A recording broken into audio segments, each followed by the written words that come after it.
Today's discussion will be between Miss Rafia Ayub of Pakistan, Miss Nalini Nair of India, Miss Alice Evelyn Monroe of Brazil, and Mr. John Golden of the United Kingdom. Four teenagers, four different religions, united with a common belief in God, but questioning so fundamentally as to ask, should one question? And questioning so specifically as to ask, what is your recourse to God? For example, when and why and how do you pray? What about this? When do you pray? Well, first of all, I ought to tell you what God means to me. All right. Well, to me, God is a sort of, well, I'm afraid he's a sort of big brother. He's a crutch on which I can lean when I feel weak, or a crutch which I don't really need when I feel strong. I usually pray when I'm in a moment of need. For instance, when I went to the American Embassy for my interview to see if I could come here, I went into a church and I prayed. I needn't have been a church, but I prayed then. Is this general? Is this why one prays? Well, I think I agree with what Johnny says. For example, but I need God all the time, but I need him more when I'm in trouble. Not when I mean trouble, I don't mean serious trouble. Even when I'm alone or I'm afraid, I think I need God all the time. And I pray to him to help me in my studies, to help me to pass an exam, or to help me to do all the good things. In every way, I need him. I think I do the same thing. I go to a temple or any place of worship just before my exams. And I sort of feel that God has too many things to bother about. And if I go asking him for things daily, he's got one more person to burden with. But just when I need something and when I feel that I need his help and I've got something to lean on, it's only then that I really ask him to help me. And also when I've got to choose between something which I think is right and something which is wrong at the same time, I really need his help very badly. It's then that I look upon him. Do you mean then that you three record to God most of the time when you need something? Well, not when you need him all the time, but you pray more to God and you need him more when you are in trouble. And you don't necessarily need things to help yourself. For instance, you could need something to help somebody else, so it's not purely egocentric. Well, I don't know. I kind of regard this way as, I think you treat God as a religious tap. I mean, you open it when you need it and you close it when you don't need it. And then if you don't get anything out of opening it, you curse the tap. Evie, do you pray to God daily? Do you think of God as something else than we do? Yes, I do. What is your concept of God? Well, I think God is life. And I think he's the intangible goodness inside every man. And there's something that makes man strive to be at peace with himself and makes him hesitate before striking his neighbor.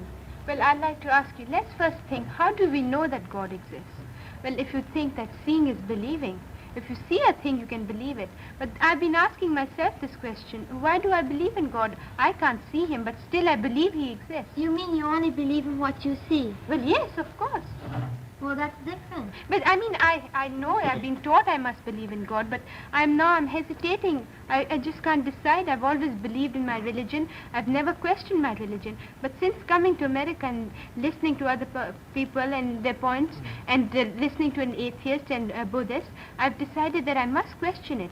And now when I come to the conclusion that I must find out if the God exists. Evie, tell me, why do you believe in a God? Do you believe in a God because you were told there was a God, or because as a result of your own inquiries, you found that perhaps a God did exist? I think that the reason why I believe in a God is because it honestly never occurred to me that one doesn't exist. It's natural that one exists. Do you mean that if you'd been brought up, for instance, to think that there was a dog which existed in the jungle, for instance, which had 10 legs, you would have believed in that too? No. You can't compare God with a dog. Well, you can, because you don't know either of them. I think really, Evie, if you'd been brought up in a Marxist school, you'd have been a Marxist. I would have been until the moment I would have doubt. Well, why don't you doubt now? Because it's something, I don't doubt the existence of God. It's something essential to me. But it's not necessarily true, is it? It is true to me. To you, well, how have you proved it? This is important. How have you proved it? that God exists? Yes. I don't have to prove it, I know. There are things you've got to accept without understanding. Why don't you go down off your pedestal of self-admirance? Well, do you think that just because I question everything that I'm told, and that I criticize things which aren't necessarily proven as true, that I'm on a pedestal of self-admiration? Yes, I do. Because everybody who says, I only believe what I see or what I understand, doesn't have a very broad mind, I think. Oh, this is a problem which all teenagers face, though. I mean, they're brought up in a certain religious narrow mold, and then at the age of 16 or 17, they suddenly see that perhaps there's a different conception of truth. Yes, but you've got to understand that there are things which we are not meant to understand, because if we could understand everything, then every human being would go along creating little worlds. Johnny, I can answer your question. For example, how do we know this? I ask the question, I can answer it for myself. Well, if you go back, you find how do things exist? Well, they say, let's say by science, if you go back into science, you reach a point where you can't explain anything further. Like we say, which came into the world first, the chicken or the egg? Now, I've asked an atheist this question, and he couldn't answer it, because that proves my point. Well, I know the atheist reply to this. Now, personally, I do believe in God as the creator of the world and as the first cause. But just because your mind can't conceive of anything which hasn't got a cause, just because your own mind is human and you think in terms of cause and effect, it doesn't mean that the whole of creation came about by cause and effect. Your own mind has certain limits, but it doesn't mean that the whole of the world has. So, for instance, the Earth might have existed forever, and it not necessarily had a cause. I personally think it must have done. Okay, for example, when you're in trouble, when you need something, don't you pray to God? Yes. Well, that's... I also pray to God when I don't need anything, and I also appreciate God when I see something beautiful. So it's not really a religious tap, because I don't just turn it on when I feel like something, like a glass of religious water. Okay, Evie, do you think that a person is religious if he does not question what he is given, suppose you're a Christian and you're told something about Christianity, and do you think you're being religious when you don't question your religion? When you don't try to find out what's in it? Well, I believe in my religion, I mean, in something like these dogmas you're talking about. When I have, to start with, there are certain dogmas in Christianity you're not allowed to believe, and these are already part of what I said, something you've got to accept without understanding. But these dogmas, which I can understand, I even believe more firmly. If I'm not mistaken, there's a part in Christianity when it is said that when Jesus died, the gates of heaven closed. Now, do you think that the gates of heaven have closed for everybody else after he died? Well, I don't think I can answer you that. I don't know theology so deeply. But if I don't know that... But you're going to base your whole life on this theology that you don't know. You're basing your whole life on what some nuns have told you. Aren't you? No. You are. In your convent school. But look, can I ask you three a question? You're all very high and mighty about your own religions, Hinduism, Mohammedanism, and Christianity. What is the difference between your three religions that make them so much different from each other? Well, I can tell you one thing about it. Her religion, Hinduism, they don't even know who wrote the books. Is it necessary to know who wrote a book? There again, I should tell you that Hinduism is not a religion but a philosophy. And it need not be... A book might be written, but is it necessary that you should know an author? So many poems are written without the poets being known. And something else, the Hindus don't even know the origin or the founder of the religion. They just suddenly have the Vedas and the other books, and they believe in it. No. The Upanishads and the Vedas are scriptures telling us about man and how to behave. There again, it isn't a religion but a philosophy. Then? You only believe what you see? Is it necessary for you to know a writer of us if the book is well and if it gives what we believe in? Three things: the preserver, the creator, and at the end the destroyer. And this is the philosophy of mankind. What else do you need? A person to who Well, Johnny needs the proof to everything. Would you accept a book without knowing the writer? Well, if I thought it was true, I would. I mean... And would you accept it as a religion? Well, I'd be It's a doubtful about philosophy. that. That is much better. Yes, I might if it agreed with my own idea of life. Okay. I mean, there are lots of very fine books. Homer, they don't know who wrote Homer. and yet people regard it as a very fine book. It doesn't mean it I is want to ask another good. question. I've always found that we believe in religion, we believe in God. Even when we are disillusioned, when we are disappointed, we still have faith in God. Why? I've been disappointed so many times in life. Even when I'm here in America, I've been disappointed. And sometimes I think, well, I'm not going to pray to God. I've asked him for a certain thing and he hasn't given it to me. But again, I find I go right back to God when I'm in trouble. Why do we have faith in him when we are completely disillusioned? Well, I don't know. I do too. It's a question Can I I pose to answer someone this? else. In what Yes, way is your disappointment? I mean, is it material things that he hasn't granted you? No, it's not. It can be material too. For example, let's think about material things. Or anything, if you want something to, let's say, I'll give an example. A family, the father's very ill, and they pray, well, he may get well, and he dies. Well, I found families like that who've lost complete faith because they've been so religious and they've been taught by the priest that you make this certain sacrifice and the patient will get well. Or you give so much money to the poor and the patient will get well. And he dies. And they don't lose faith. They still believe in God. They still do the same thing the next time. Why do we do that? Because I think that a man has a basic need to cling to something. But you can't, I mean, for example, if you met a friend who always disappointed you time after time, you're very good friends, and every time you're disappointed, and then you'll find that you no longer depend on that person. At the same time, in this life, we are disappointed so many times by God, but we still depend on him. We still hope that we always think he'll grant our wishes. First of Why all, is that? how can you be disappointed by God? God knows everything. I mean, he is working towards a plan. And just if it just happens that you're going to be disappointed, he's not going to alter his whole plan. Your prayer, you surely don't believe that by praying for your own selfish interests, you're going to get God to alter the whole universe for you? No, not selfish interest, but you always find it in this world that if you're disappointed, you still have faith in him. Let's try to get an answer to your question. I don't think it was answered adequately, Johnny, about the differences between religion. For example, do you believe in a heaven and a hell in Hinduism? No, we take life as it comes. We think that birth is natural, death is natural, and life is natural. And I've been to a convent, and I've been taught that if I do something wrong, you go to hell, and if you do something right, you go to heaven. And when I came up later, I learned something about Hinduism, and I've been trying to compare both of them, and I found that I've been disillusioned completely, and I've come to the extent of questioning everything that I've been doing. But then, Nalini, why do you do any good in this world? If you're not going to be rewarded or punished, why do you do good things? Why do you avoid the evil things? Do you think that everything man is doing now is just because he's going to be rewarded in the Yes, at least in my religion. I avoid the wrong things because I know after life I will be punished. Just because of that? You do these Not things just only for because fear? not for fear, but because deep in me I want to do the good things. But it also has to do with religion too. It has an effect. I can say that frankly. As a person, it does affect me. How many painters and how many people have painted such beautiful things, but they haven't been rewarded in any way. Yeah. They've died and their paintings have come back to earth after they've died, but it doesn't mean that during their life they've been rewarded. I think I don't do anything with a sense of being rewarded in a way. Yeah. Do you, Evie? There's what? Do you do things? I'm asking about the difference in religion. You believe that there is a heaven and a hell, and I'm asking, can one have a religious philosophy without believing in a heaven and a hell? I think you can. I personally believe in a heaven or a hell, and I would like to raise a point here among good and bad, since you're talking about it.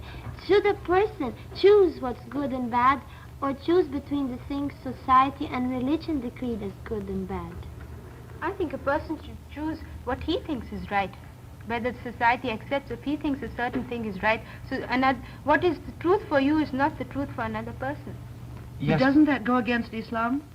It may. So as I said, I'm at a point where I just can't decide. I had never questioned my religion, but now I am questioning, and I find that there are certain things in Islam which I just can't follow, which I just can't believe. Rafia, don't you think that society needs a sort of convention of what is right and what is wrong, or else you have complete anarchy? Because I know a lot of people who genuinely believe in free love, but if everyone were to go around practicing free love, you'd have anarchy.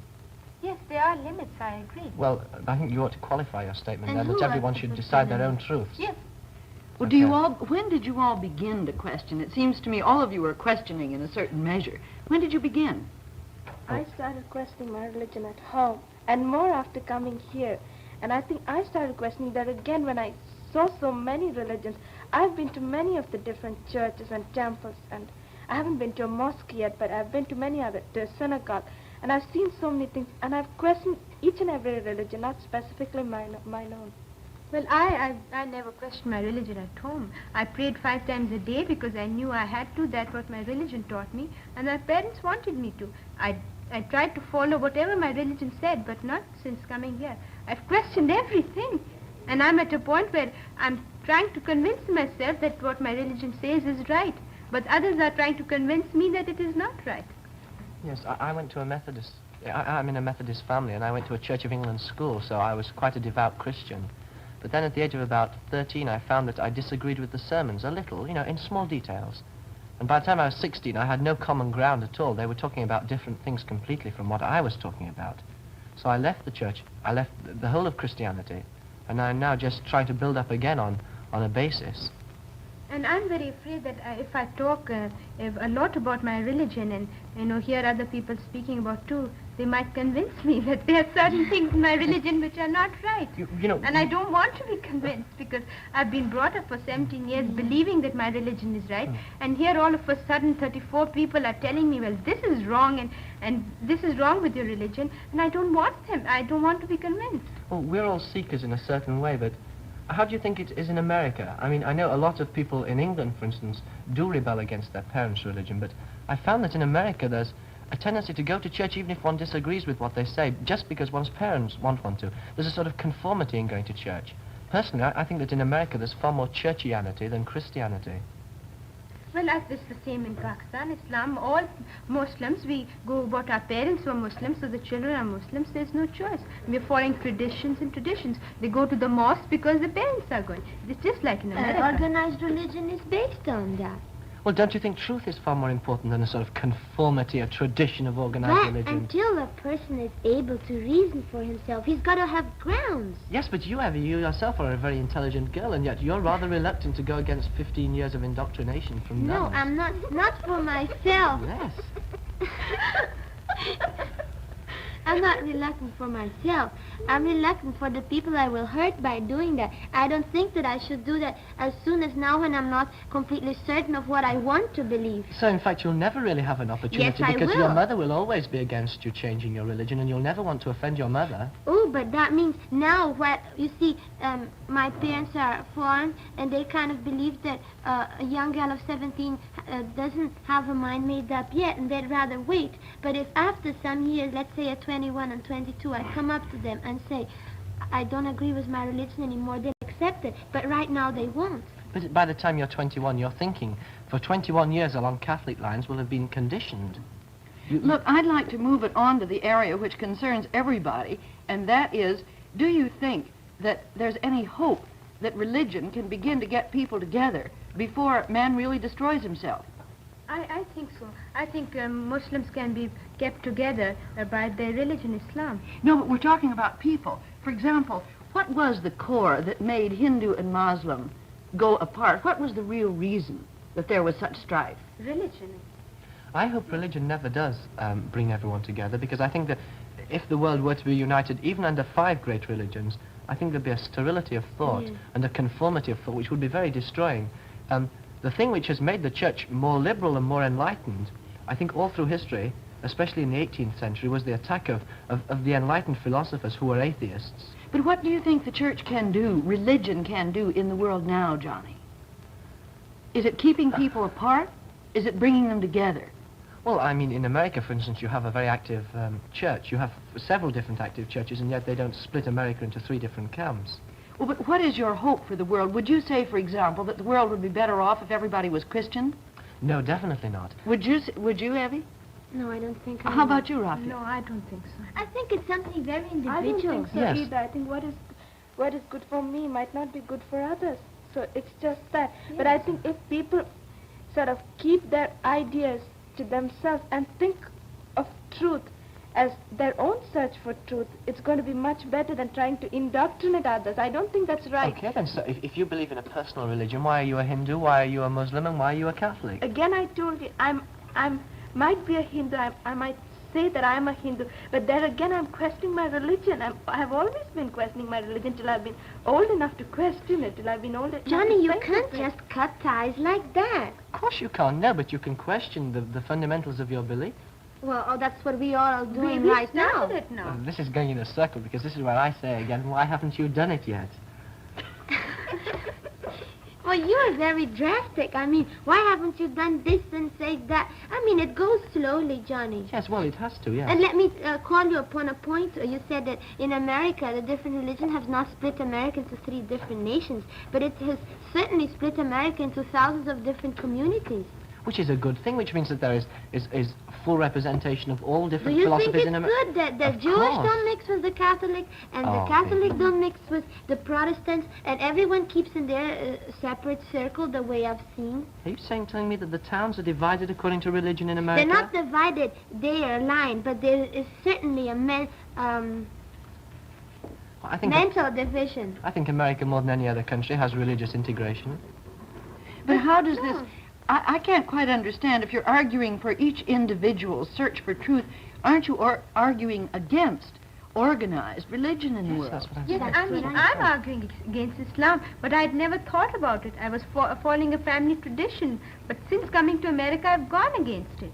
But are you saying then that organized religion has contributed nothing in the world and in the course no. of history? Yes, it has contributed very much, and it's representing a task.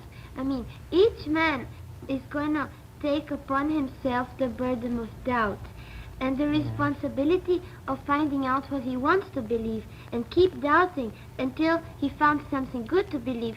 Then you see that organized religion is it's a kind of organization, indoctrination you have received upon which you can build constructive doubt. When Each will man takes on himself the burden of doubt. But when is this going When's to going to happen? happen? Yes. When it's happening every day, you're taking the burden and I'm taking the You're burden. not. I am so. You're still afraid of what your mother will say. Well, so of when, course, Johnny. look, this is what makes me despair, the fact that there are so many people, and you're a very intelligent example of this, but there are so many people who are still afraid of going Johnny, against their excuse me, parents. I'm not afraid. I'm respecting my mother, which is a very religious person, and I don't want just to turn around and say, Mommy, I don't believe in what you believe. Well, this introduces another point. Should you let your respect for your mother come between you and a search for truth? I'm not sure that you should. Well, I think that probably in England, you British are very cold and... Thank you.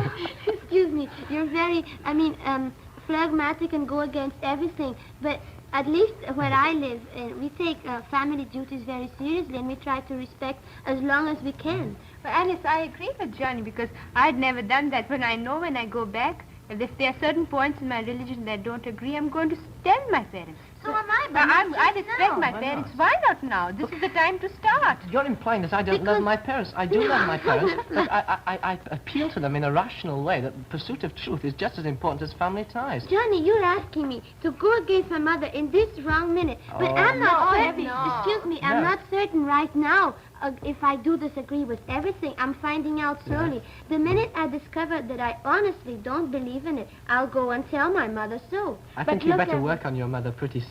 Yes, but look, Evie, don't you think by telling her from now slowly that I'm reading books on religion and I found out certain things which I don't think is right, and I'm trying to see what other religions can say about it and trying to seek the truth, don't you think that's going to be much better than suddenly after 21 one day Giving her you a come and blow. tell us, I've changed my religion. No, of course I'm going to prepare the... Why is Wait. this questioning happening now? Has it always happened? Do you think it's the product of a sort of more dynamic society? I mean, I don't think many people in Pakistan will have doubted before Pakistan really began to emerge as a modern country. When tradition predominates, I don't think you'll have many people doubting. I think in the more advanced countries, Yes, I you have the teenagers who do See, rebel. when you only meet people from different religions and they tell you the wrong points of your religion and what they think is wrong, then only you realize that there's something wrong with the religion. As if I had never met a Buddhist or an atheist or a Christian, I would have never thought there was anything wrong with Islam. I would have thought everything written in the Quran was the right thing. But now I do doubt it because I have spoken to these people.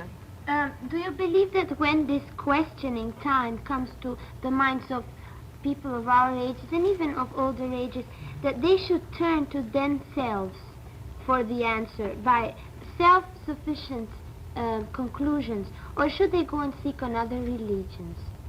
Well, isn't belief in a God sufficient Yes, in that's itself? what I want to ask. Do you have to believe in any specific religion or just believe in God itself? Or has religion made God or has God made religion? Well, can I answer that? Please. I don't think that man ever made religion. Then who made religion? Man, no, man, you see, each different religion started like, I think it started like this. Each person got a different conception of God, and each different conception of God was one different Then religion. man made religion. He didn't make He religion. got a conception of God. Yes. No, he didn't make. Do you mean religion as a organization of rights, or as a figure of God? An image of God. What exact religion do you follow? I am Catholic. Yes, then how exactly do you think Catholicism came about? I'm just asking a It question. came about as all religion, as organized religion. So did man Man make that made it, religion or God made that religion? Well, Do you to think- start with, a man could never have made that religion without being inspired by God, so there you come. So The we have cause come of to a it. conclusion now. What's the result? I don't think Evie, that man made the religion, but man didn't make God. do you, We re- can say that. do you really think, Evie, that all the trappings and the dogma of the Catholic faith were given through Christ? Do you think that the hierarchy of bishops and clergymen, that the idea of confession, that all the sacraments came from Jesus Christ? Johnny, can I answer this? Hmm? As I I'd like you said, to. I'm in a period of doubt right now, and I can't say just what I believe, and so I'd rather say that I'm finding out, and then I'll let you know. And I think Okay. the point you've all established is that as the world has gotten closer together and everybody has come in contact with other ways of thinking and other religions, that you do begin to question, to find out what is good for you. I like your point of every man taking on himself the responsibility of doubt. You're predicating a society when everyone is educated, a world indeed, and when everyone is able to think for himself. That is a kind of utopia. But it seems to me what you're saying is maybe something Norman Cousins said just a day or two ago, when he said, since theology couldn't exist without man, then maybe the different theologies can transcend themselves in order to serve in the cause of man. That's all the time we've got. Next week we'll be talking about what form, not of religion, but what form of government in the future, and again hitting this problem of whether religion or government can first unite man, or in other words, if man's spirituality can save him before his practical life destroys him.